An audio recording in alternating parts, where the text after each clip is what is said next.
claro que queríamos que hubiera alguien potente del mundo de la academia que llevara tiempo estudiando esta cuestión, que ofreciera estudios sugerentes, ideas brillantes, y pensamos rápidamente, como no podía ser de otra manera, en el profesor Emilio Guichot, calificado en no pocas ocasiones como uno de los gurús de la transparencia en España.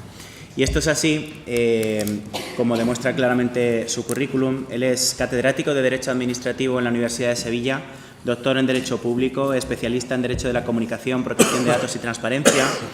De hecho, no creo que esto suceda mucho en el mundo de la universidad, pero él fue reclamado por el Gobierno, aunque eso no está en su currículum, pero es así, para elaborar el proyecto de Ley de Transparencia y Buen Gobierno,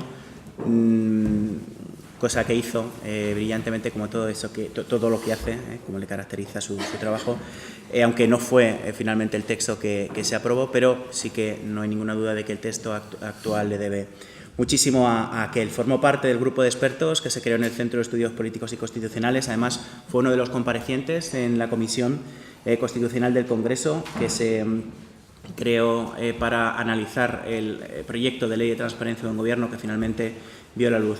Es autor de diversas obras de referencia en materia de transparencia y buen gobierno, también en materia de protección de datos, de publicidad, de privacidad, autor de numerosísimos artículos, capítulos de libros, y junto con ello ha trabajado como asesor independiente en materia de transparencia para la OCDE, para el Banco Mundial y para diversos gobiernos autonómicos. En 2015 recibió el premio a la trayectoria profesional en protección de datos de la Agencia Vasca de Protección de Datos. Quienes estudiamos estos temas siempre nos inspiramos por las coincidencias que a veces se dan. No es fácil, o dicho de otra manera, cuando una obra deslumbra por su completud, por sus conocimientos, por lo que en ella se dice, es porque se ha dado una rara coincidencia en la persona del autor. Esto pasa en el ámbito de la administración electrónica con personas que tienen conocimiento del derecho y de las TIC, y en el caso de la transparencia pasa con Emilio Guichot precisamente por ese triple eje, transparencia, protección de datos, comunicación. Yo creo que es lo que hace que él sea uno de los referentes, sin duda ninguna, en relación con la transparencia en nuestro panorama universitario y extrauniversitario de nuestro país. Yo le quiero agradecer que haya hecho el esfuerzo de venir de Sevilla para estar con nosotros esta mañana. Además, ha hecho un doble esfuerzo porque, en fin, está tocado por la enfermedad, pero bueno, aquí lo tenemos, vamos a poder disfrutar de él, de su presencia, y agradeciéndole, como digo, que haya querido estar aquí, pues le doy la palabra. Bueno, muchísimas gracias. Buenos días a todos.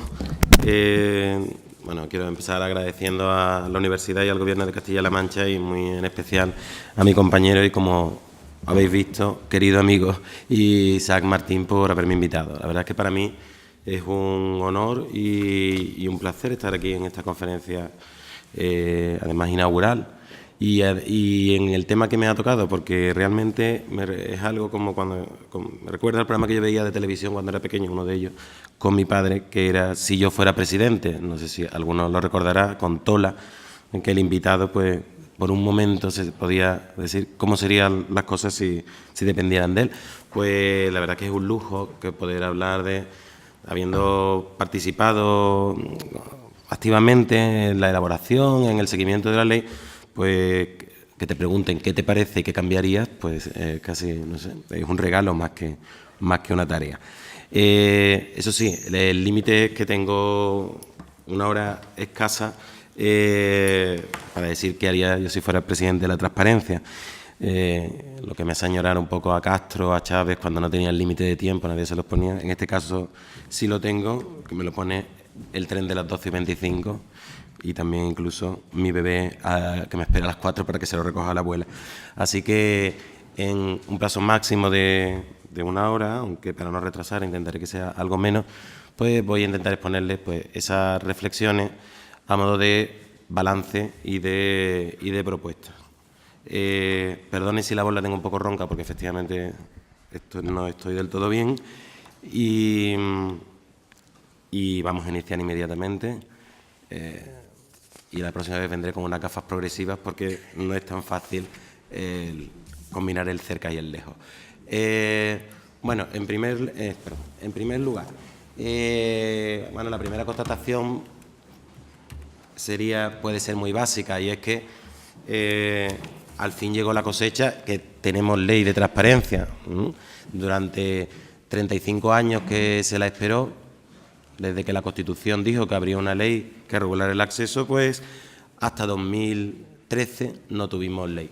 Ahora ya sí, ahí tienen un panorama, una foto, en realidad es un gráfico, de los países del mundo que tienen leyes de transparencia, los que lo tenían en 2013. Ya pueden ver que España, en diciembre de 2013, pues no llegó a la vanguardia, sino a la retaguardia.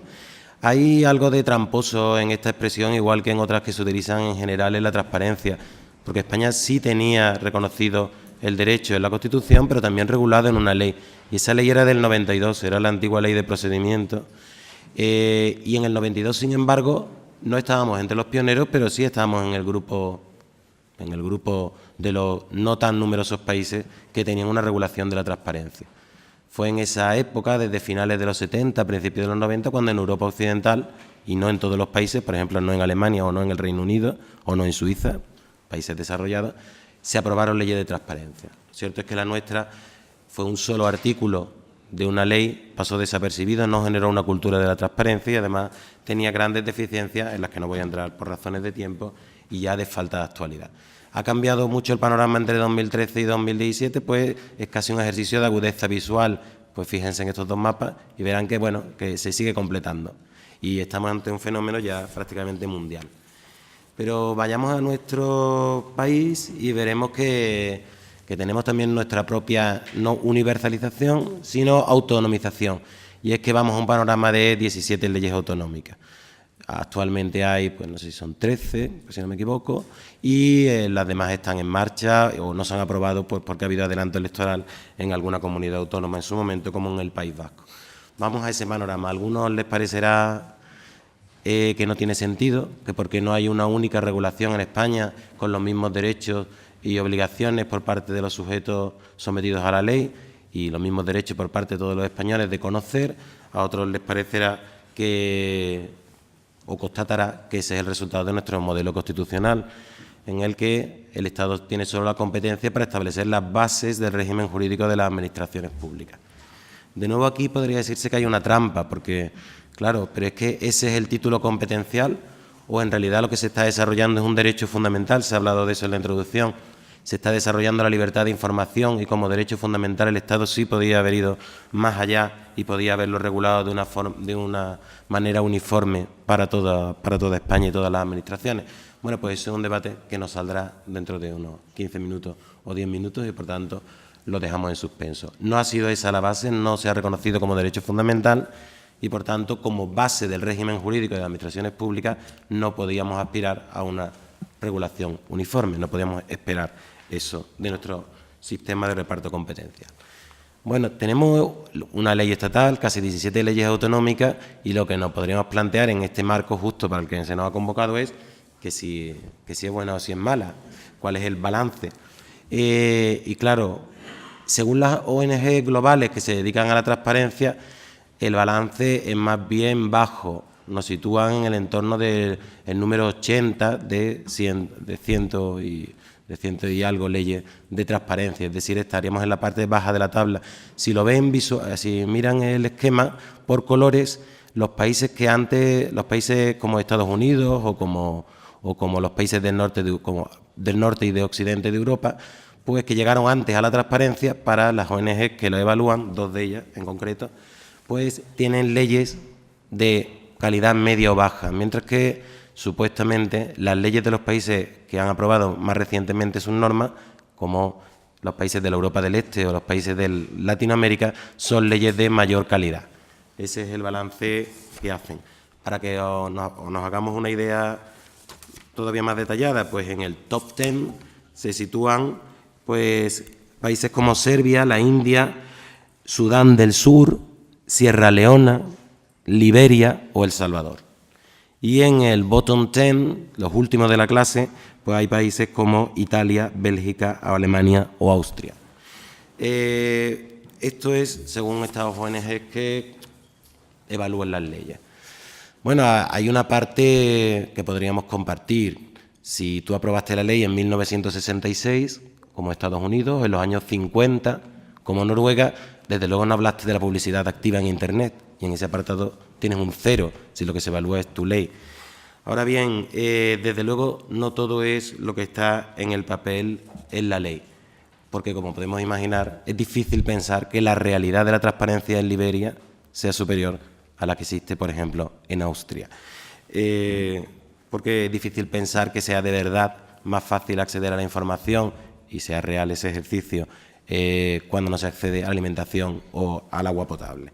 Entonces, podríamos ponerlo en tela de juicio, como les decía, y es más, yo he hecho el ejercicio, lo hice ayer para preparar esta conferencia, de mirar por qué a España, la ley española, se la evalúa en la parte medio-baja de la tabla y llama a la desconfianza. Ahí les he puesto algunos puntos. España está con esa puntuación, entre otras cosas, según esta ONG, porque no reconoce el derecho de las personas jurídicas a pedir información, pero es falso, porque no establece como regla general el acceso y como excepción los límites, ni el principio de que ha de interpretarse de forma amplia.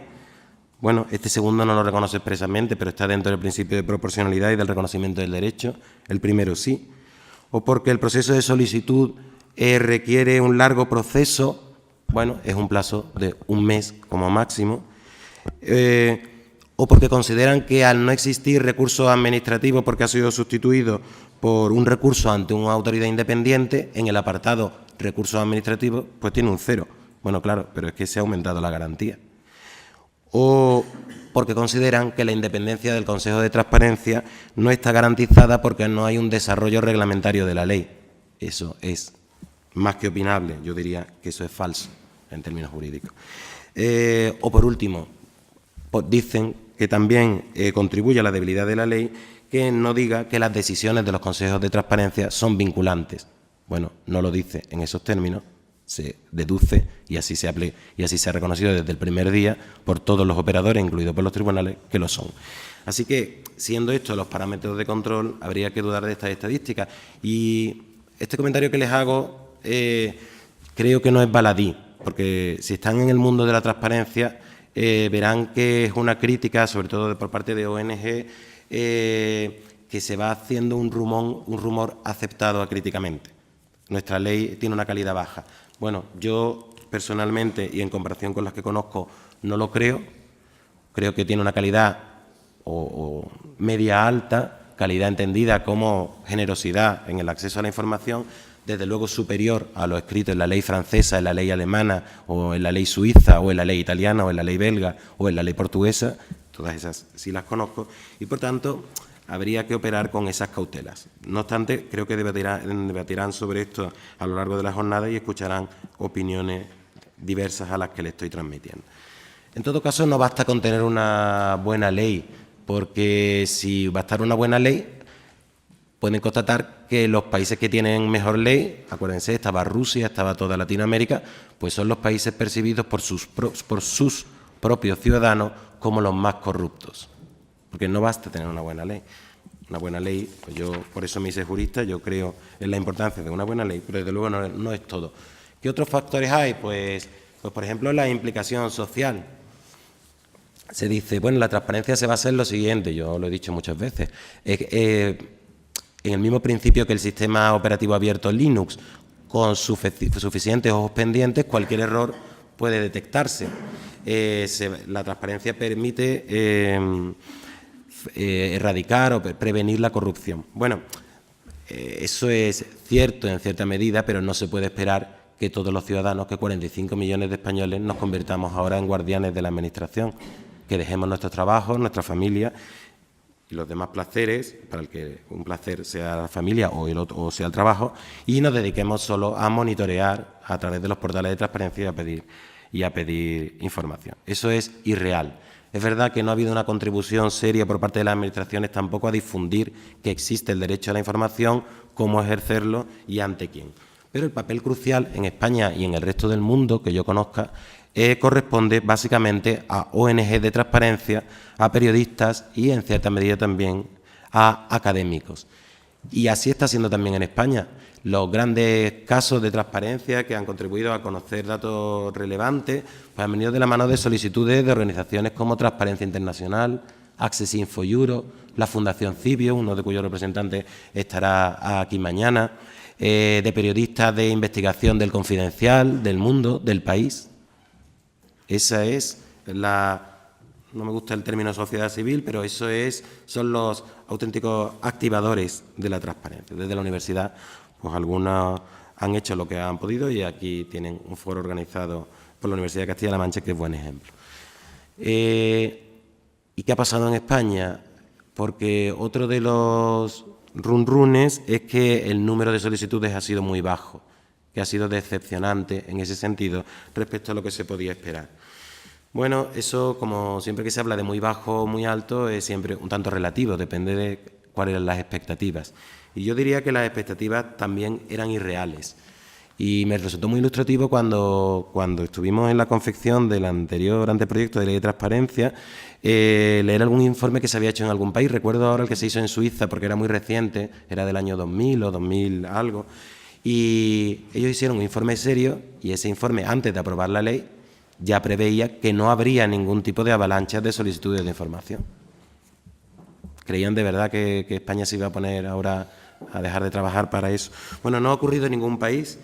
Por supuesto, hay diferencia en cuanto a los números, depende de tener una ciudadanía activa, de la publicidad que se haga, pero tampoco ha ocurrido en España. Otro de los factores que hay que tener en cuenta es si no ha ocurrido, entre otras cosas, por el éxito de la publicidad activa, porque ya la información que los ciudadanos juzgan más es relevante, los ciudadanos, los periodistas, las ONG, por ley tiene que estar incluida en los portales de transparencia.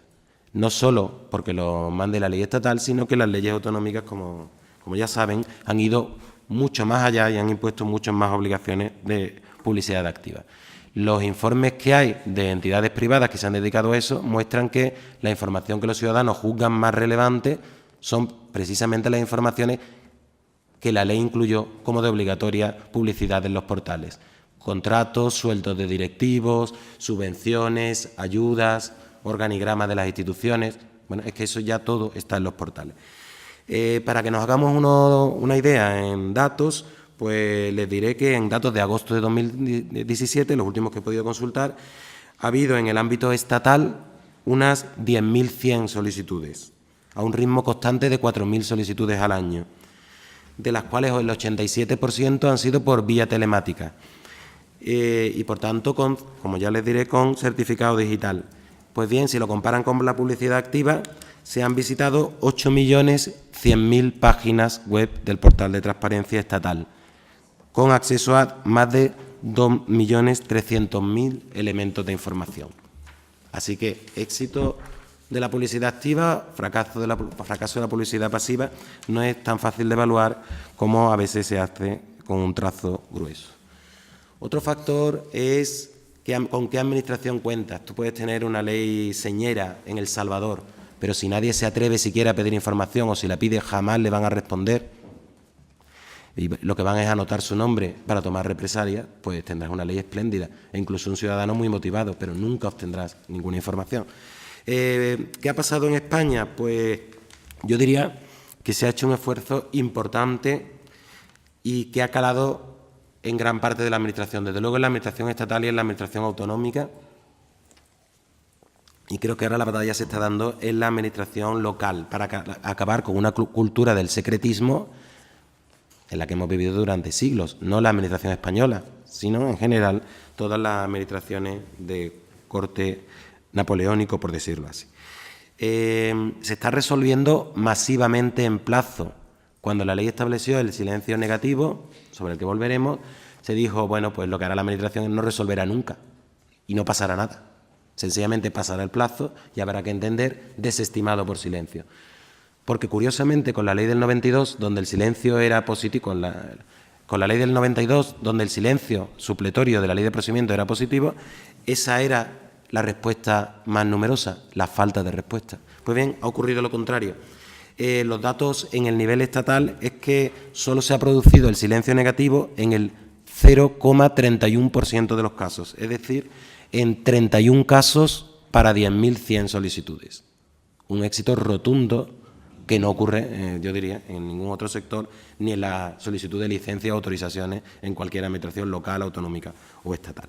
Bien, para eso han sido clave la creación de unidades de transparencia, es decir, insertar en la estructura administrativa personal especializado, unidades especializadas en coordinar la respuesta, la tramitación y la respuesta.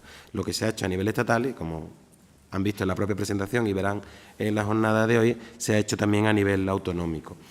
¿Cuál es la lucha en el caso de la Administración, a mi juicio? Pues la lucha está y en eso están los consejos de transparencia, en evitar las respuestas que no profundizan en la solicitud, es decir, que sencillamente esgrimen genéricamente un límite, la información no puede darse porque afecta a los intereses comerciales de la empresa afectada, sin mayor explicación, ni motivación, ni razonamiento. Y los consejos de transparencia están poniendo el énfasis en que hay que motivar y ponderar cada denegación total o parcial. Bien, por último, y ya a partir de ahí entro en valorar no solo la aplicación de la ley, sino la ley en sí misma, que se podría cambiar de la ley. Hay otro factor que es crucial y sobre el que hablarán, creo, esta tarde largo y tendido, y es que haya un control eficaz e independiente. En España se han creado autoridades de transparencia. La ley de transparencia estatal, con carácter básico, ha impuesto esa figura, que el ciudadano pueda acudir a un órgano independiente que le va a resolver de forma rápida y gratuita su reclamación. Junto al Consejo Estatal se han creado, como saben, autoridades autonómicas, o bien en algunas comunidades autónomas se ha hecho convenio con el Consejo Estatal. Responden a formas, denominaciones, composiciones, tipos de nombramiento muy diversos. Ha habido un ejercicio de auténtica creatividad, de ingeniería jurídica. Unos con más garantías de independencia y de especialización que otros. Sobre eso tengo a mi izquierda un auténtico experto y creo que hablarán probablemente en la mesa redonda, o imagino que hablarán esta tarde. Bien, en el caso del Consejo Estatal de Transparencia, pues ya ha conocido de unas 800 reclamaciones y el porcentaje de estimaciones y desestimaciones es similar. Están aproximadamente al 50%. Lo que yo creo que es indicativo de que efectivamente está actuando con independencia, no está actuando como órgano al servicio de la Administración y no de los ciudadanos y no como juez imparcial. No solo está resolviendo caso por caso, sino aprobando criterios generales e interpretativos que orienten a los aplicadores sobre cómo aplicar una ley que contiene muchos conceptos, como sabéis, jurídicos indeterminados. Por supuesto, los tribunales tienen la última palabra y ya hay un significativo número de sentencias, por hablar solo de las sentencias de los juzgados centrales de lo contencioso, de la Audiencia Nacional y del Tribunal Supremo, que resuelven reclamaciones frente a decisiones del Consejo Estatal de Transparencia.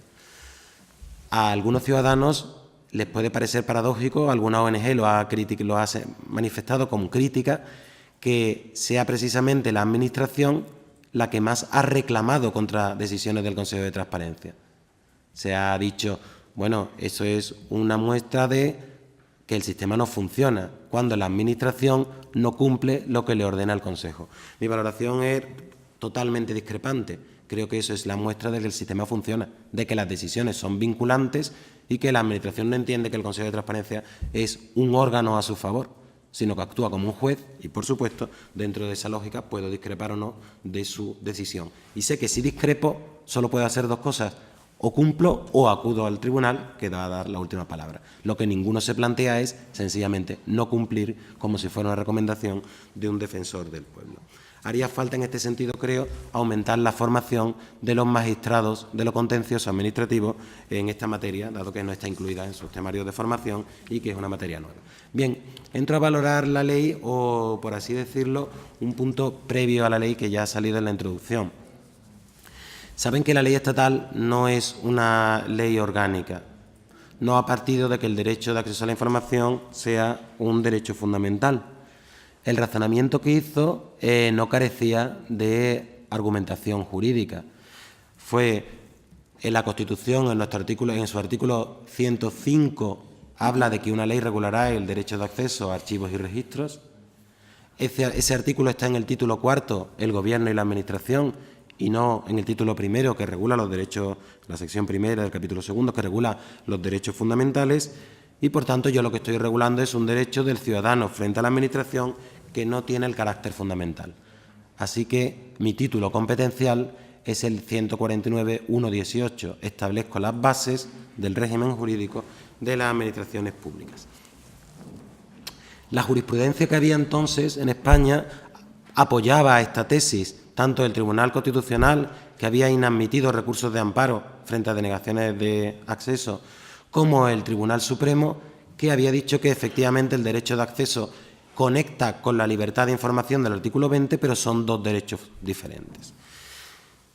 Cierto es que en el 2012, cuando ya se estaba tramitando la ley, ya llegó a admitirlo a efectos puramente argumentativos, a admitir que el derecho de acceso y el derecho de participación englobaran la libertad de información y el derecho de participación englobaran al derecho a obtener información.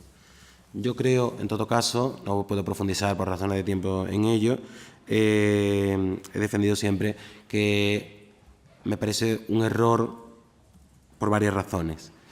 En primer lugar, y por la razón de fondo, y es que si la libertad de información, como dice nuestro Tribunal Constitucional y todos los tribunales constitucionales occidentales, es una libertad de una importancia prioritaria en nuestro orden constitucional porque es el sustrato mismo para la formación de una opinión, el requisito para que haya una opinión pública informada y, por tanto, haya debate democrático. Y por eso prevalece cuando entra en colisión con otros derechos, como el honor o la intimidad, siempre que se mantenga en sus límites de veracidad y de relevancia pública de la información. Bueno, pues si eso se ha dicho para establecer la primacía de información de la prensa rosa sobre la vida íntima de los famosos, ¿con qué más razón cuando estamos hablando de información sobre qué decisiones públicas se toman y en qué se gasta el dinero público?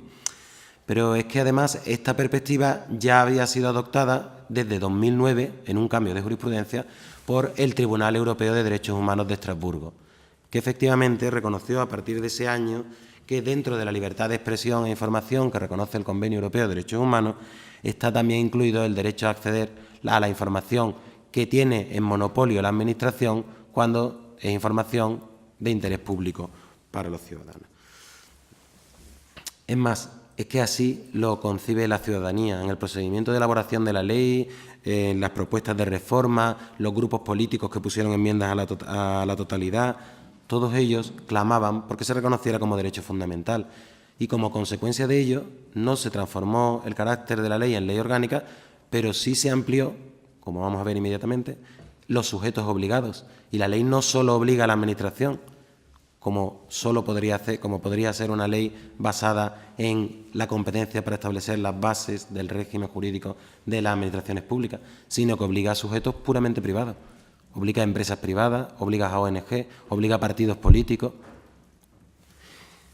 con una base que ya se le ha quedado pequeña y que, sin embargo, sí sería posible con el reconocimiento, sí sería jurídicamente posible, con el reconocimiento como derecho fundamental, dado que muchos derechos fundamentales tienen, como saben, eficacia horizontal.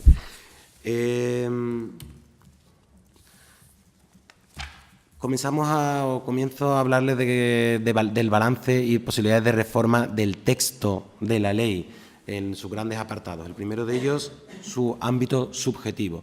¿Quiénes están obligados por la ley de transparencia?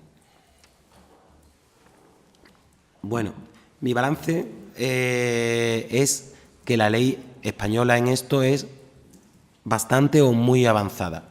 Va mucho más allá del estándar mínimo internacional y europeo, porque maneja un concepto amplio de obligados, basado en una combinación de criterios. No son solo las administraciones, son todo el que ejerce funciones públicas, aunque sea una empresa privada, o son todo el que funciona con fondos públicos, aunque sea una sociedad mercantil de un ayuntamiento, con forma de sociedad anónima, pero cuyo capital es más del 50% es de la administración pública. Porque se aplica, además, a todas las entidades controladas por la Administración, cualquiera que sea su actividad, también a una sociedad mercantil del Estado que se dedica a competir en el mercado de la hostelería. A paradores de España se le aplica la ley de transparencia que no se le va a aplicar a la cadena Meliá o a la cadena NH o cualquiera de ellas, aunque la actividad que lleva a cabo no sea la prestación de un servicio público, sino la prestación de servicios sometidos a tarifas a precios de mercado. Se aplica también a entidades constitucionales o estatutarias que no son administración, por ejemplo, a la Casa del Rey, al Congreso de los Diputados, a la Asamblea de Castilla-La Mancha. En ese caso, para las actividades sujetas a derechos administrativos. Y aquí mi crítica menor hubiera sido mejor decir en concreto para cuáles son. Primero, porque es más pedagógico para el aplicador y para el ciudadano. Y después, porque es más coherente. ¿A qué se refiere? Pues a la gestión del personal, a su contratación, a la gestión de su patrimonio, a su gestión financiera. Pero bueno, sería mejor haberlo nombrado así, porque tiene sentido que podamos conocer la política de personal del Congreso de los Diputados solo si es personal regido por el derecho administrativo, pero no si es personal laboral. ¿Qué sentido tiene eso? Se aplica también a las corporaciones de derecho público, como los colegios profesionales o las cámaras, de nuevo en sus actividades sujetas a derechos administrativos, y aquí la crítica sería la misma. Pero es que se aplica también a empresas privadas de cualquier dimensión, tamaño y escala, que prestan servicios públicos, por ejemplo, porque gestionan una autopista de peaje, y quiero saber cada cuánto se reasfalta, cuánto se cobra por tarifa o cuál ha sido el último cambio de señalización y cuánto se ha invertido en ello, o a las que ejercen potestades administrativas, y quiero, en algunas comunidades autónomas donde lo hacen empresas privadas, saber cuántos minutos le dedica a la inspección técnica de vehículos la empresa que lo presta, por ejemplo, en la comunidad autónoma que sea, a ver si realmente es una inspección pro forma. Bien, ¿qué ocurre en estos casos? Pues en estos casos la peculiaridad, y es una peculiaridad española que no está en las leyes de nuestro entorno, es que el ciudadano no puede dirigirse directamente a ellas pidiendo la información, sino ha de hacerlo a la administración a la que están vinculadas, por cuenta de la cual prestan el servicio o que tutela el ejercicio de sus funciones administrativas. Eso fue criticado también por alguna ONG. A mí, sin embargo, que por cierto, cuando estuve en el procedimiento de redacción no se me ocurrió, me parece un hallazgo, me parece que es positivo, me parece que es una forma de que la Administración sepa qué información demandan los ciudadanos, porque muchas veces detrás de eso hay algo que funciona mal. Y también me parece que por principios el que tiene que dar la cara al ciudadano es el titular del servicio, con independencia del modo de gestión que utilice, sea directa o sea indirecta, a través de empresas privadas. Por último, la ley incluyó, y esto lo incluyó en el proceso ya de tramitación parlamentaria, al calor de los casos de corrupción y del lema todo el que reciba dinero público que dé cuenta de lo que hace, incluyó a sujetos privados cualificados como son los partidos políticos, los sindicatos, las asociaciones empresariales y aquellas entidades privadas donde puede estar la Iglesia Católica, donde puede estar Save the Children España, donde puede estar Inditex, que reciban del total de las administraciones más de 100.000 euros al año, es decir, muchas lo cumplen, o que se nutran en más del 40% de su presupuesto de fondos públicos. Ya les digo, el lema fue, si hay dinero público, responde de lo que haces de él. Eso en realidad tenía y tiene sus problemas. Primero porque se podía pensar, bueno, pero si es que ya la administración que da el dinero va a tener que dar cuenta, porque está sometida a la ley de transparencia. Bueno, eso habría que decir sí, pero no es lo mismo irme a la página de la Cruz Roja y saber cuánto dinero público recibe del conjunto de administraciones que tener que ir indagando en la página web de cada administración y hacer yo ese balance. Así que sí contribuye a la transparencia. Lo que no está es muy aquilatado, porque se introdujo como cuña en el procedimiento de elaboración legislativa y se les aplica todas las obligaciones de publicidad activa, es decir, de publicar en Internet información que la ley obliga a hacer, cuando hay información que no está adaptada a estas entidades. Por ejemplo, ¿qué son los altos cargos en estas entidades? ¿Cuáles son las compatibilidades entre actividades públicas y privadas de sus empleados públicos cuando no lo tienen? hay muchas categorías, o no pocas de las categorías, que no estaban pensadas y no están adaptadas a ellas. El sentido fue que dieran cuenta de los contratos, los convenios de contenido económico y las ayudas que recibían. Y en ese sentido hay un apartado del artículo 8, el 2, que dicen que son esos contratos públicos los que tienen que publicitar. Sin embargo, a día de hoy, el Consejo Estatal de Transparencia está interpretando que no, que están sometidos a la publicidad a toda la lista de informaciones que la Ley de Transparencia contiene, salvo aquellas que reserva expresamente a administraciones públicas. Yo creo que es un entendimiento erróneo. Yo sé que ha provocado protestas por las asociaciones de empresarios. De hecho, no se está cumpliendo, que yo sepa, por casi ninguna empresa, y creo que debería rectificarse. También podría aprovecharse para establecer sanciones tanto a estos sujetos como a los obligados a facilitar información porque prestan servicios públicos o ejercen potestades administrativas. Multas coercitivas hasta tanto no faciliten la información y sanciones por incumplimiento. No lo ha hecho la ley estatal y, por tanto, en el ámbito estatal no son sancionables, pero sí lo han hecho muchas leyes autonómicas. Un segundo tema crucial es el de los límites al derecho de acceso. ¿Qué hizo la ley española? Pues acogió, tradujo al castellano con pocas modificaciones los que están en un convenio europeo, que algunos conocerán, el Convenio Europeo de Acceso a los Documentos Públicos. A mi juicio, aunque parezcan muchos, y lo son en su número, no sobran a ninguno. Todos responden a bienes públicos o privados de alcance constitucional que también están protegidos. Quizás podría pensarse que sobra la política monetaria, dado que ya no es competencia nacional, o que quizás debería eliminarse, no está, de hecho, en el Convenio Europeo, la referencia a la propiedad industrial e intelectual, porque es una referencia que plantea dudas. ¿Qué significa? ¿Que no puedo acceder al proyecto técnico que ha presentado un empresario para una licencia de obras? Cuando yo lo que quiero comprobar es la legalidad de las licencias que se otorgan, no tendría sentido. Sin embargo, hay propiedad intelectual sobre ese proyecto. Habría más bien que aclarar que lo que no puedo es utilizarlo sin el consentimiento del titular del derecho. Junto a eso, ¿qué se podría hacer? Pues, por ejemplo, se podría precisar cuál es la relación entre el límite de la defensa, la seguridad nacional y las relaciones exteriores y la legislación sobre secretos oficiales, que impide que cualquier documento clasificado pueda tener acceso cualquier persona no autorizada. Pues podría decirse de forma expresa. O podría aclararse, porque está planteando problemas, que el límite relativo a la igualdad de las partes en los procesos, lo único que significa, como explica la memoria del convenio, es que no cabe dar acceso a documentos expresamente redactados para la defensa en juicio y hasta tanto no ha habido sentencia. Y no interpretarse, como lo han hecho en alguna ocasión, lo ha hecho algún consejo, como que cualquier expediente, cualquier información contenida en un expediente, si todavía se está en plazo de recurrir o se ha recurrido, está vedado al conocimiento de terceros. Ya, afortunadamente, el Consejo Estatal, que estaba resolviendo en ese sentido, acaba de rectificar su doctrina y los consejos autonómicos, o al menos los más señeros de ellos, sí están resolviendo en esos términos.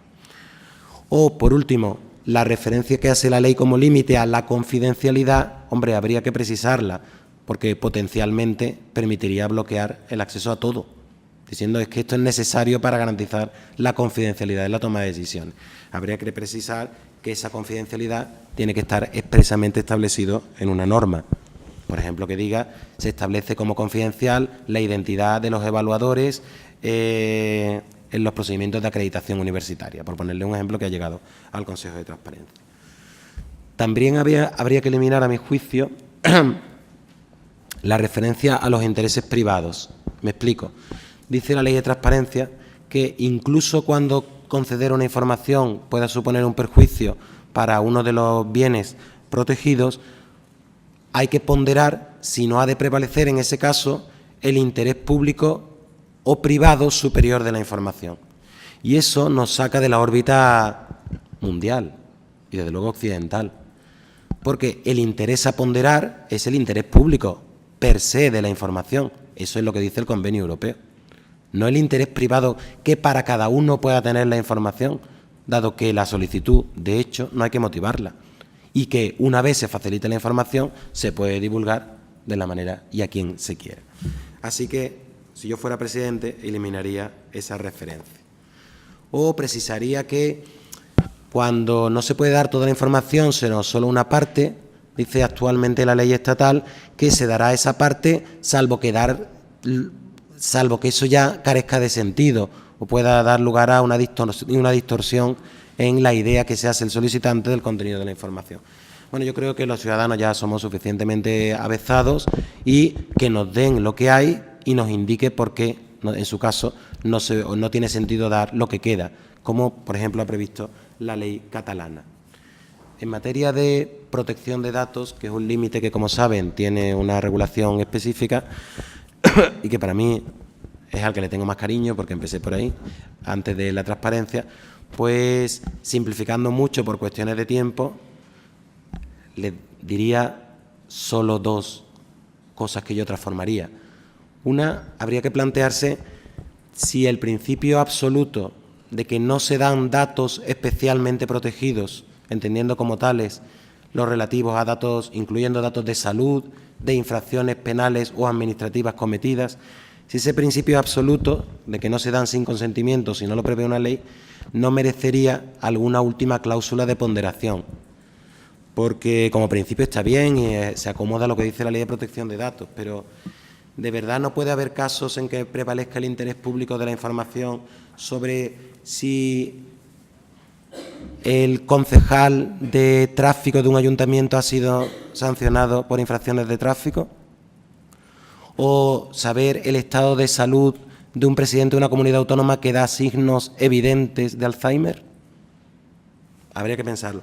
Y, en segundo lugar, y no puedo entrar en el matiz en este caso, aunque me gustaría decirles que yo, puestos a eliminaría por completo los 4 criterios orientativos que, con buena intención y poco acierto, se incluyeron para ponderar cuándo prevalece los datos personales, su protección, y cuándo la transparencia, porque unos son inconstitucionales, otros son superfluos y otros son erróneos porque introducen el interés privado. Hasta tal punto es así que los consejos de transparencia no están haciendo caso de esos criterios y, a la hora de ponderar, lo que están valorando es precisamente cuál es el interés público de la información. Me están pidiendo información que contiene datos personales, pero que habla directamente de en qué se gasta el dinero público, o información que es necesaria, aunque contenga datos personales, para ver si en una oposición se resolvió conforme al principio de no discriminación. Doy la información. La ponderación es el interés público de la información. No son esos criterios que, como les digo, a mi juicio, son erróneos. En materia de publicidad activa, para mí el balance es muy positivo. La ley fue mucho más allá que las leyes de nuestro entorno, porque no estableció solo el principio general de que la información más relevante había de ser publicada en los portales, sino que se mojó y ya estableció categorías de información que han de ser publicadas. No voy a entrar, las tienes en la ley, pero algunas tan relevantes como todos los contratos, también los contratos menores, y no solo las adjudicaciones, allí donde hay una adjudicación, sino también las modificaciones, cuántos licitadores se han presentado, bueno, y como eso, toda una larga serie listado. Se podrá pensar, bueno, un balance favorable, pero las leyes autonómicas han ido mucho más allá, han multiplicado por 3 o por 4 el listado de informaciones, así que tan avanzada no fue la ley estatal. Bueno, habría que matizar, es que la ley estatal es básica. Si hubiera multiplicado por 4 el listado, habría sido probablemente tachada de inconstitucional por ir más allá de las bases. Por eso, en ese juego bases-desarrollo, las leyes autonómicas han ido más allá. En cuanto al derecho de acceso, la otra modalidad, el derecho de acceso previa solicitud, mi balance dicho de forma telegráfica: positivo, la titularidad universal, puede pedir información cualquiera, español, extranjero, persona jurídica, aunque no lo sepa el evaluador internacional, y personas físicas, personas públicas, personas privadas, sin motivar la solicitud de forma obligatoria, porque no se exige acreditar interés alguno. No solo se tiene derecho a acceder a documentos, como en la mayor parte de las leyes de nuestro entorno, sino a información, algo muy positivo, porque estamos ante una administración digital que no basa el flujo de información en el flujo de documentos, y que por tanto puede confeccionar, por así decirlo, información para cada solicitud, extrayéndola de bases de datos. Aquí el problema que se está planteando es el siguiente en cuanto al solicitante. La ley dijo que en la solicitud debían de constar una serie de datos, los necesarios para saber qué información se pide y quién la pide. Y dijo, entre otros datos, la constancia de la identidad del solicitante. Pues bien, no pocas administraciones, entre ellas la del Estado, está interpretando esta constancia de la identidad como requisito de acreditar la identidad, en el caso de las solicitudes digitales, que como saben, hemos visto, son la mayoría, mediante certificado digital. Por tanto, están aplicándole la norma de la Ley de Procedimiento que, pensada para acreditar la identidad del interesado en un procedimiento, que él sí tiene que demostrar tener un derecho subjetivo o un interés legítimo en juego, se exige con carácter general, como les digo, para los procedimientos. Bueno, yo creo que eso es un error de concepto, porque la Ley de Procedimientos no se basa en el concepto de interesado. Lo ha denunciado el Consejo de Transparencia, el propio Consejo de Transparencia Estatal. Lo han denunciado el Defensor del Pueblo, diferentes ONGs, algunos académicos, aunque en eso hay discrepancias. Puestos a cambiar la ley y puesto que hay discrepancias en la interpretación, yo sí aclararía o eliminaría la constancia de la identidad, como hacen la mitad de los países de nuestro entorno. En Estados Unidos puedo pedir una solicitud de información desde España, siendo español, y a nombre de Mickey Mouse, y me la envían, yo lo he hecho, no a nombre de Mickey Mouse, pero con otro nombre falso. O, como mínimo, aclarar que no se exige ninguna forma de acreditación de la identidad. Les comentaré que hice un estudio al respecto práctico, no solo legislativo, pedí información en los 10 países más señeros en materia de transparencia, incluido en la Unión Europea. En ninguno me pidieron acreditación de la identidad, solo en España. Bien, un tema en que no, por razones de tiempo, porque ya estoy bordeándolo, no voy a entrar en el detalle y daría para muchísimo, son las causas de inadmisión. La Ley de Transparencia, además de límites, ha establecido que hay casos en que se inadmite la solicitud. Los tienen ahí referidos. Son casos que dejan mucho hueco a la interpretación que está llevando a cabo los consejos de transparencia estatal y los consejos autonómicos.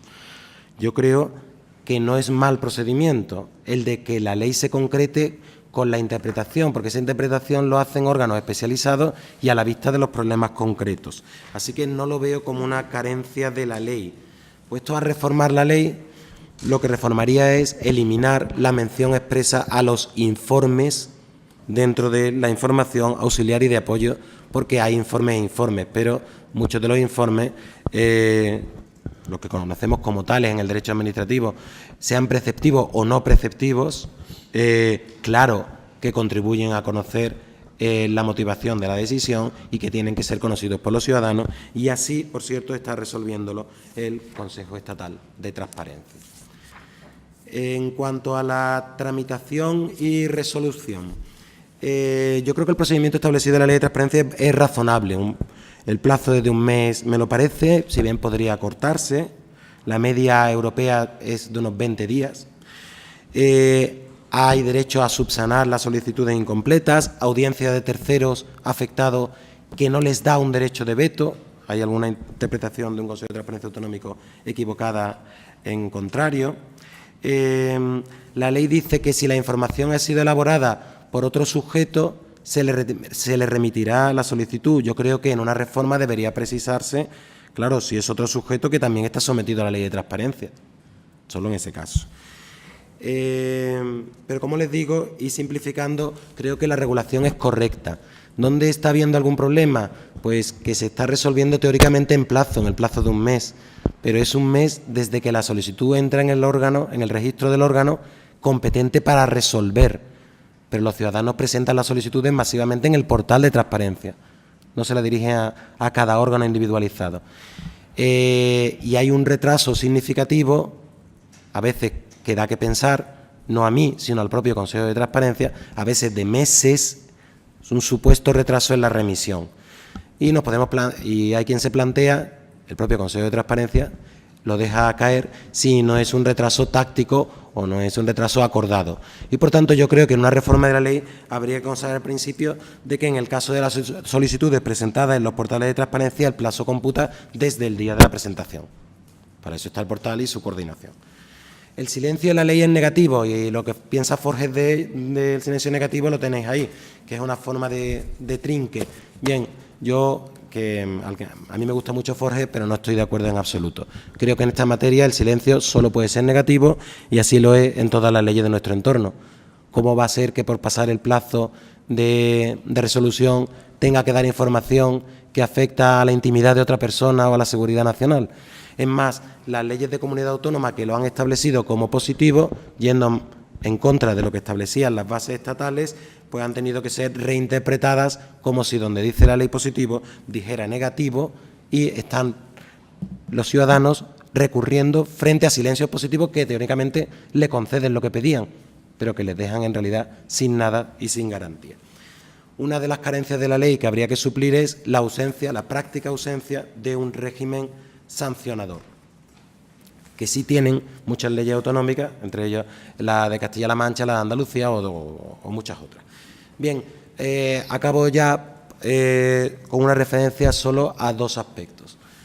El primero de ellos, que da para mucho, a mí me ha dado para 4 meses a 6 horas al día solo para leerme las resoluciones sobre el tema de los consejos de transparencia, y es la disposición adicional primera, con eso de que el diablo está en los detalles, el diablo está en las disposiciones adicionales de las leyes también. Y es que, como sabéis, como saben, si me permitís el tuteo, la ley establece que es de aplicación la ley de transparencia, salvo para aquellas materias que tienen una regulación específica, en cuyo caso la ley de transparencia es solo supletoria. También dice, en esa disposición, en el apartado primero, que en el caso del acceso por los interesados a procedimientos en curso no se rige por la ley de transparencia, sino por la ley de procedimiento. Bueno, pues solo deciros mi conclusión respecto a ambos casos. Respecto a los procedimientos en curso, el acceso por interesado a información en procedimiento en curso se rige por la ley de procedimiento, pero es que la ley de procedimiento no dice nada, solo dice que hay derecho a conocer el estado de tramitación y a obtener copias de los documentos, y no dice nada más, con lo cual en realidad deja al interesado de peor condición. Habría que interpretar que son de aplicación los límites de la ley de transparencia, pero en todo caso en una interpretación como mínimo igual o más favorable al propio interesado, que me estoy intentando defender en un procedimiento en curso en una oposición, y necesito conocer el examen de otras personas que han sido cualificados con superior guarismo, y creo que por el contenido puede ser similar. Pero, sobre todo, y quería recalcarles, lo de las regulaciones especiales. El Consejo de Transparencia Estatal está interpretando como regulaciones especiales la regulación sobre acceso a la normativa ambiental, la normativa de reutilización, la del padrón, el registro de la propiedad, etcétera.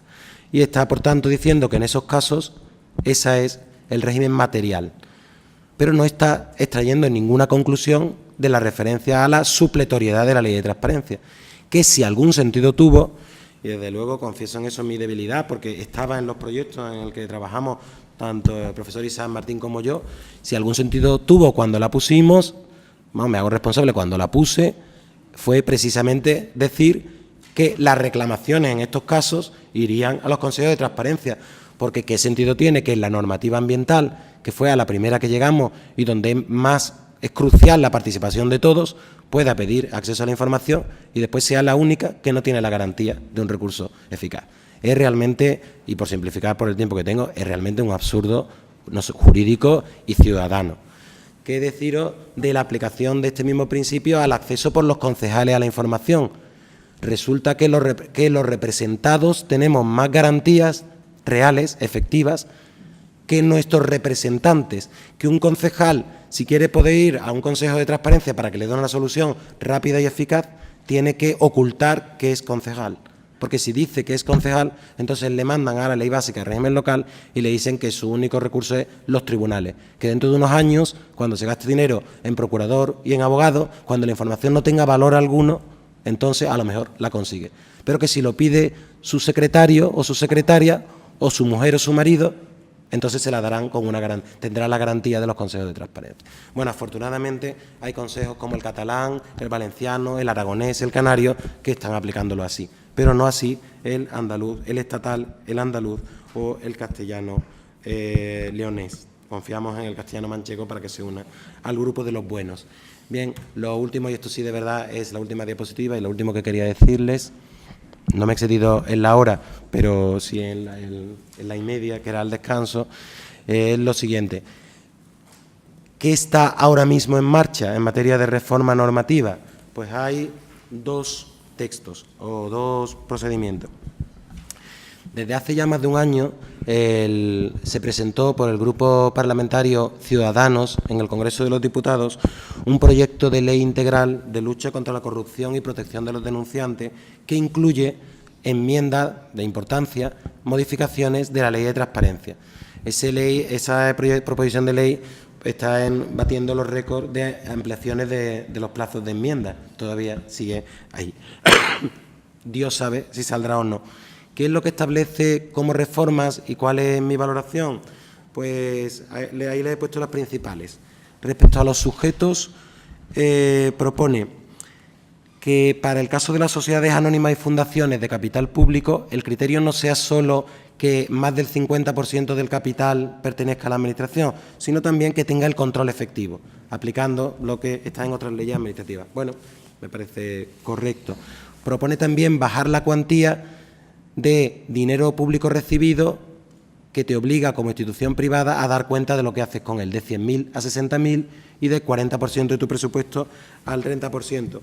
Bueno, pues bien, más sujetos ampliados, aunque el problema, les diré, es controlar de verdad que los que ya están en la Ley de Transparencia lo cumplan. Propone incluir en los sujetos obligados a las empresas que se dedican al lobby y propone multas coercitivas para el caso de incumplimiento de estas obligaciones. Ya les dije que era una de las propuestas que yo también suscribiría y que están en muchas leyes autonómicas. En segundo lugar, propone, en cuanto a la publicidad activa, extender el listado a las agendas, al personal de confianza, a el gasto en publicidad institucional, a la composición de las mesas y de las juntas de contratación y a los informes técnicos en materia de contrato. Bueno, me parecen todos que son materias muy importantes en cuanto a la transparencia, por tanto los aplaudo, algunas las he defendido por escrito y muchas de ellas están también ya en leyes autonómicas. Sin embargo, me parece absolutamente equivocado su propuesta de eliminar el listado de límites. Y es que a los políticos eliminar los límites siempre les gusta. Poner que el silencio es positivo y eliminar los límites es el deseo de todo político para su venta. Pero en realidad sería una falta de garantías para los ciudadanos. Nos separaría de todo el derecho de nuestro entorno. Propone decir solo que se denegará la información si tiene carácter reservado o una ley expresamente. Bueno, pues si es esta ley la que tiene que decidir cuáles son. También propone, por lo mismo, el silencio positivo, no tengo que deciros lo que pienso. Y finalmente propone incluir un título de infracciones y sanciones, que como he dicho, creo que es una de las carencias de la ley. Por último, desde 2014 está en solfa la aprobación de un reglamento de desarrollo de la ley. Se ha vuelto a iniciar un procedimiento de consulta. En el nuevo procedimiento de consulta regulado por la Ley de Procedimiento, lo primero que hay que plantearse es necesario y se puede abordar a través de otra forma que no sea a través de un reglamento o lo conveniente sería un reglamento. Bueno, yo creo que todo tiene ventajas e inconvenientes. Mientras más doctrina hay de las autoridades de control y de los tribunales, menos necesario es un reglamento. Y además tengas en cuenta, si se aprueba un reglamento, será un reglamento, pero ya no con carácter básico, o por lo menos no es lo esperable, sino será un reglamento para la administración del Estado. Y ya, de hecho, hay algún reglamento autonómico, con lo cual, si lo que queremos es más uniformidad en la aplicación de criterios, no lo esperen de la multiplicidad de reglamentos, espérenlo más de la interpretación de los tribunales, que puede ya llevar a una mayor uniformidad. Y eso es lo que quería contarles, y perdón por el atropellamiento. Muchas gracias.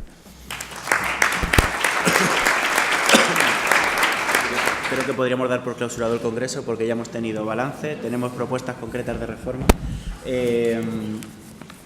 aunque bueno, hayamos excedido un pelín el tiempo previsto, pero yo creo que, dado que lo tenemos aquí, conviene hacer un breve turno de debate o de preguntas al ponente, así que tenéis la palabra, la vais pidiendo, tenéis micro, los que estáis en las primeras filas, los que no, pues os podéis levantar y acercaros a alguno de ellos para plantear al profesor Guichot preguntas, comentarios o incluso formularle alguna crítica.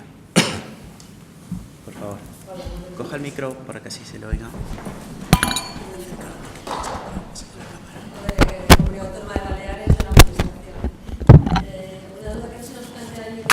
Reiteradamente los interesados que han ido por la vía del procedimiento administrativo no le han dado información e intentan venir por derecho de acceso. ¿Cuál es su consejo en esta materia de cómo actuar? Porque he visto que la Comisión de Garantías de Cataluña les reconocen estos casos en derecho, otros consejos no. Y luego otra segunda pregunta, si me permite, en el tema del medioambiental no habla del silencio positivo o negativo. Y entonces la supletoriedad nos llevaría, por tanto, al silencio negativo de la ley de transparencia y no al positivo de la ley de procedimiento, ¿no? Y luego el tema del recurso, pues claro, la supletoriedad también, ahí sí que su ley menciona los recursos administrativos, por tanto, la supletoriedad que vaya de pie de recurso al Consejo, pues ahí es un poco más dudoso, ¿no? ¿En cuál? En el ambiental. Bueno, pues muchas gracias.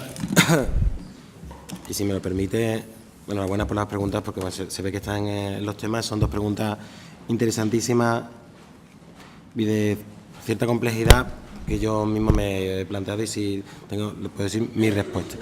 La que me parece más discutible de las dos, bueno, las dos son discutibles en que se puede responder, pero la que yo, intelectualmente me parece más discutible es la referida a los interesados en el procedimiento, porque efectivamente esa está en el apartado primero y no está ya en la referencia a la supletoriedad del apartado segundo. Yo en general y con todo, bueno, eso se lo digo a título de broma, yo con todo estoy con la Comisión catalana, pero y en esto mi tendencia sería decirle que también, aunque por la razón que le he dicho es opinable. Es verdad que además se puede pensar que si se trata de un interesado en un procedimiento en curso, donde están por decidir los intereses concretos a los que ponga fin la resolución de ese procedimiento, precisamente el que tiene acceso, el que tiene un conocimiento cabal de la situación y puede resolver, por tanto, con todos esos elementos de juicio, no es en este caso los consejos de transparencia, sino el propio órgano ante el que se tramita mediante el recurso. La resolución de la solicitud, no del recurso ante el Consejo, sino de la solicitud. Bueno, pues la resolución de esa. ¿Qué hace? ¿Lo inadmites por la deducción primera o viendo que no lo ha obtenido previamente le dejas continuar el procedimiento y le das acceso por transparencia? Pues vamos, como yo haría si yo fuera administrador, le diría que en este caso, porque lo dice la disposición adicional primera de la ley de transparencia, no se rige por la ley de transparencia, sino por el derecho que le reconoce la ley de procedimiento, que lo solicite invocando ese derecho. Si la resolución no le responde a la resolución que le da, porque no le da acceso al expediente, si no está de acuerdo, lo podrá recurrir como acto de trámite. Si considera que es cualificado porque le produce indefensión, lo podrá recurrir directamente, pero por el recurso que corresponda según el órgano que tramita, sea reposición o alzada, o si estimas como administración que siendo un acto de trámite no es un acto de trámite cualificado, le tendrá que informar que podrá alegarlo cuando impugne la resolución, alegando ese vicio en el acto de trámite mediante los recursos ordinarios, alzada o reposición, en función de si el órgano que resuelve es un órgano que agotó o no la vía administrativa. Eso sería lo que yo respondería. Como balance, como criticable, el hermano del interesado sí pueda pedir por la solicitud de acceso, es mucho más rápido, gratuito, sin crear recursos, lo veo criticado. Sí, yo también, bueno, por eso ahí os he dicho, llama a una regulación que en realidad no tiene contenido sustantivo y no tiene mayor garantía que la del resto de los recursos ordinarios. Sí, pero con la interpretación de la ley y donde está puesto en la ley, me parece que se puede optar por la solución de la Comisión de Garantías de Cataluña, pero también es plenamente argumentable la vía que he expuesto. Por eso decía que en esto creo que es debatible jurídicamente. Sin embargo, creo que es también debatible, pero menos lo que ocurre en materia ambiental. Lo que me cuestionaba era sobre el silencio. Bueno, es cierto que la ley de acceso a la participación y acceso a la justicia en materia ambiental no establece el sentido del silencio. Hay que ver, por cierto, por qué no lo establece, porque la anterior sí lo estableció como negativo. Hubo 2 sentencias del Tribunal de Justicia de la Unión Europea que, no comprendiendo muy bien lo que significa el silencio negativo en los derechos de corte francés, estableció que no, que es que hay obligación de responder y que, por tanto, la ley no puede establecer como una posibilidad el silencio. En realidad, eso no es el silencio de nuestros derechos. Nuestros derechos, la obligación de responder está firmada también en la ley de procedimiento. El silencio no quita la obligación de resolver, es solo una garantía para que, ante una falta de respuesta, puedas hacer algo. Eso lo entendió mal el Tribunal de Justicia. ¿Qué es lo que, a mi juicio, qué es lo que hizo el nuevo legislador de la Ley de Acceso Ambiental? Pues no dijo nada. Pero claro, al no decir nada, se encontró con que la supletoriedad de la Ley de Procedimiento lo convertía en positivo.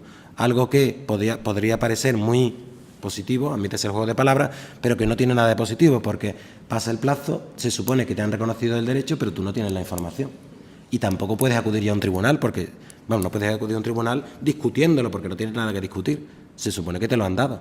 Entonces, lo que tienes es que requerir que te den la información. Y si no te la dan, tienes que poner un recurso por inactividad en el cumplimiento de una obligación de hacer. Y cuando llegas al tribunal, si todavía tienes fuerza y dinero para ello, el tribunal al final se mete en el fondo. No se limita a constatar que hay un silencio positivo y que tienen que darte la información, como en puridad debería ser. Es decir, que el silencio positivo es un desastre, en realidad, aquí.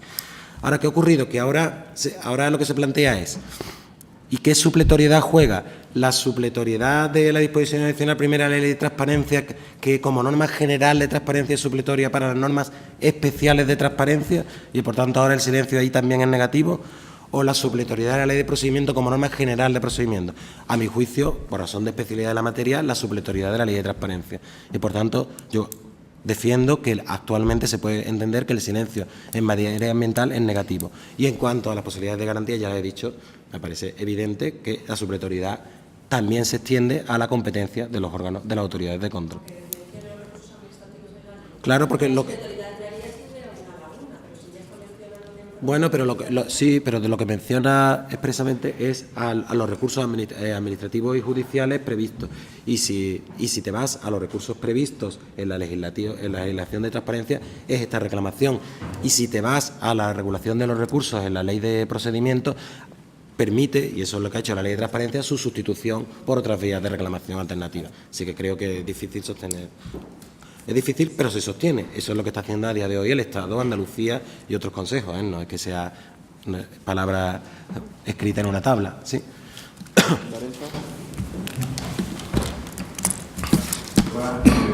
gracias por la intervención. Voy a hablar más tarde de 20 minutos sobre un tema básicamente similar. No voy a adelantar mi intervención, pero algunos de los comentarios concretos, además me han permitido muchas de sus afirmaciones, pues no tener que decirlas todo, con lo cual pues ahora en muy buena medida y prácticamente en todo estoy de acuerdo con su intervención. No obstante, algún matiz por no el debate, por ejemplo, del artículo 15, que coinciden que es muy criticable, pero por ejemplo yo creo que no es del todo problemático el que yo siempre he negado, porque ya en la proposición de ley anterior socialista, etcétera, había una negación radical de que si por intimidad, etcétera, pues había un conflicto, pues no se daría la información nunca. Pero esto también se resuelve por la eficacia directa de la Constitución. Si la solicitud de información que se requiere tiene tan interés público, es que viene avalada bien por la libertad de expresión de información del artículo 20, bien por el artículo 23 del control que puedan ejercer los parlamentarios, concejales, bien por sindicalistas, etcétera. Y entonces el efecto directo de la Constitución hasta nos permite leer el artículo 15, que sería ley expresa que autorice que se acceda a datos sensibles, ya sean sancionadores, ideología, etcétera. Sería la ley expresa a la que hace referencia. Eso, de hecho, no es nuevo. Ya con protección de datos, la ley orgánica de protección de datos nunca previó que con libertad de expresión de información no se divulgan datos. Es algo tan obvio como que se dé una noticia con datos personales. Si tiene interés público, pues aunque no está previsto por la ley, el efecto directo de la Constitución.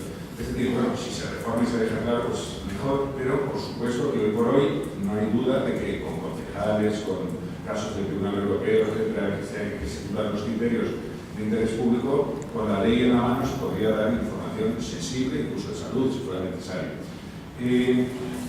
Respecto también al ámbito 15, protección de datos, bueno, la verdad es atrevido el afirmar que se eliminen los criterios, ciertamente usted lo sabe mejor que nadie, porque está leyendo todos los criterios y todo lo que están diciendo, todos los consejos. La verdad es que lo que estamos haciendo es jugar a malabares y elegir, pues con la mala redacción de la ley que nos dice cómo hemos de ponderar, pues para cada caso pues intentamos subrayar más uno u otro criterio. Y como la ley está mal hecha, pues nos sigue permitiendo, pues decir, pues en razón de lo que dice el artículo 15 en este apartado, de la aplicación de otros intereses, de menores, etcétera, pues jugar con ellos, pero en efecto, pues si se quitaran, no pasaría nada, pero por supuesto una buena regulación podría dejar quitar a alguno de ellos especialmente, porque la referencia a la ley de patrimonio histórico creo que es una locura. Probablemente no estoy de acuerdo con usted, o no lo he entendido bien cuando hace referencia a la motivación. Yo sí que creo que es importante. Los grandes adalides del acceso a la información creyeron que era una conquista, que no haya que motivar, y esto es un error, y es un error grave. Que no haya que motivar y que se presenten muchas solicitudes de información sin explicar quién lo quiere, para qué lo quiere y por qué lo quiere, hace que en la mayoría de casos tengamos que decir que por qué entra en conflicto, bien con protección de datos, bien con un visado amplio del artículo 14, incluso algunas causas de inadmisión, pero sabiendo bien que quien lo pide es alguien que ejerce un control social, sea periodista, sea concejal, etc., que explique bien el por qué, porque normalmente un consejo de transparencia no sabe muy bien de la materia. Entonces igual dicen, oye, es que lo que estoy pidiendo que sepas que me puede servir para investigar esto y esto.